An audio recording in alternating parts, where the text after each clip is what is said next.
Hello everyone, thanks for watching me once again. I am Jiglisela Fu, your host. Today we are going to show our concern on Haitian migrants deported from the United States.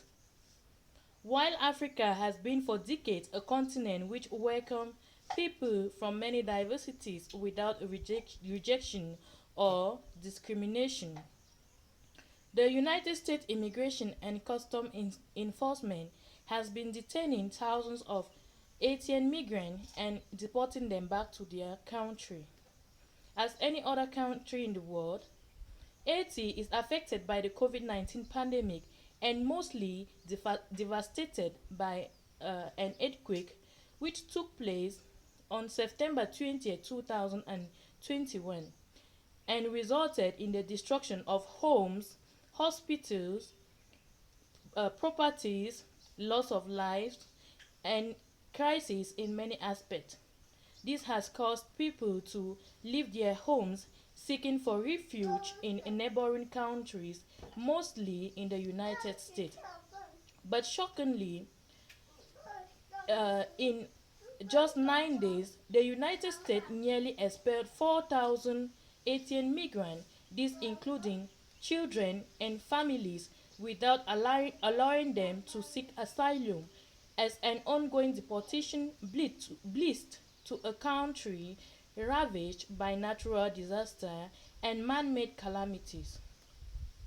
The Biden administration carried out the mass expulsion under uh, under a pandemical emergency policy known as Title 42, which was at first enacted by the former President Donald Trump to the dismay of advocates of asylum seekers and democracy. Just last weekend, the United States started deporting flights from Texas border town where about 13,000 migrants were gathered under a bridge. Local officials struggled providing them with food and adequate sanitation. Responding to the situation, senior diplomat Daniel Foote said in a damning letter that the decision of returning people running away from an earthquake and political instability is inhuman. Some images were being published on social media describing the United States Border Patrol agent charging at 18 migrants by Grande River, which divide Texas and Mexico. The images evoke a grim comparison of the United States slavery and the country's historical maltreatment of black people. This led pressure on the President Joe Biden administration and prompted calls within Democratic Party to give Haiti asylum rather than returning them back to their homeland country. The United States justifies Haitian deportation.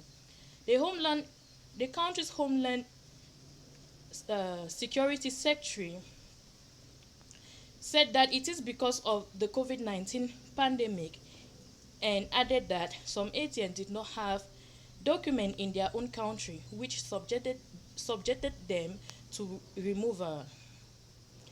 According to Mayokers, about 12,000 will have the chance to take their case before an immigration judge, while an estimated 8,000 have voluntarily returned to Mexico, 2,000 expelled, and others are still on their way weighing whether to divert to other countries or to continue their journey to a country where many of their kind had been expelled.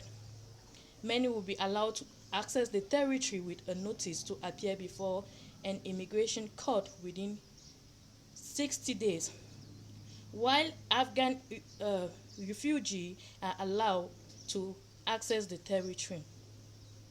What are your thoughts on this issue? Don't forget to comment and subscribe.